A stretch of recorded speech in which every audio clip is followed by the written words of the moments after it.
Jeg vil få GeoGebra til at først tegne 3 linjer, og så derefter beregne de 3 linjers 3 skæringspunkter.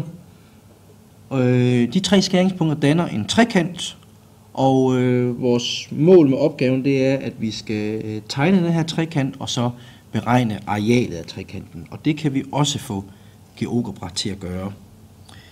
Først så vil jeg lige have lidt gitter. Jeg højreklikker og vælger gitter. Så indtaster jeg nu her de 3 funktioner til de her 3 linjer. Og jeg tager udgangspunkt i den opgave, som I skal lave, som er opgave 17. Og første linje, den hedder, skriver hernede i inputfeltet, y er lig med 3x plus 5. Og næste linje hedder y lig med minus en halv x minus 2. Minus 0,5 x minus 2. Og den sidste linje hedder y er lig med minus x plus 2.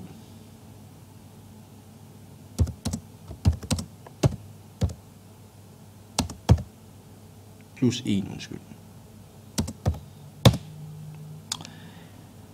Og vi kan se her, at de 3 linjer, de danner 3 skæringspunkter. Vi har et skæringspunkt her, og her, og her. Og jeg vil nu lige hurtigt få GeoGebra til at finde de 3 skæringspunkter, og jeg vælger heroppe i værktøjslinjen skæringsværktøj. Og jeg trykker på den ene linje, på den anden linje, og I kan se, at punktet A kommer til syne, som er skæringspunktet mellem de 2 linjer. Og vi har det herovre markeret, at skæringspunktet hedder minus 1,2. Jeg vil finde skæringspunktet hernede. Jeg markerer den ene linje og den anden linje. Og punktet B, som er det næste skæringspunkt, kommer frem. Og skæringspunktet hedder minus 2, minus 1. Og til sidst vil jeg finde skæringspunktet hernede. Jeg markerer de 2 linjer. Og punktet C kommer til syne.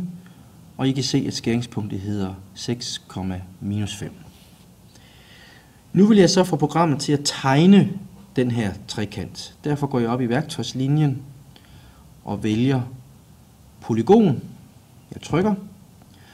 Og nu markerer jeg de her 3 punkter i trekanten. Jeg trykker på punktet A og går ned i punkt B og trykker. Og I kan se, allerede nu har vi gang i en tegnekonstruktion her. Jeg går ned og trykker på C, og så går jeg tilbage her til det første punkt for at afslutte trekanten. Sådan. Og I kan se her nu, at nu er trekanten tegnet, og jeg vil nu gerne have den til at vise mig arealet, og så går jeg heroppe i værktøjslinjen og vælger areal, og jeg går her ind i selve trekanten og trykker. Og I kan se, her kommer en lille fin kasse, der fortæller mig, at arealet af trekant ABC er lig med 14.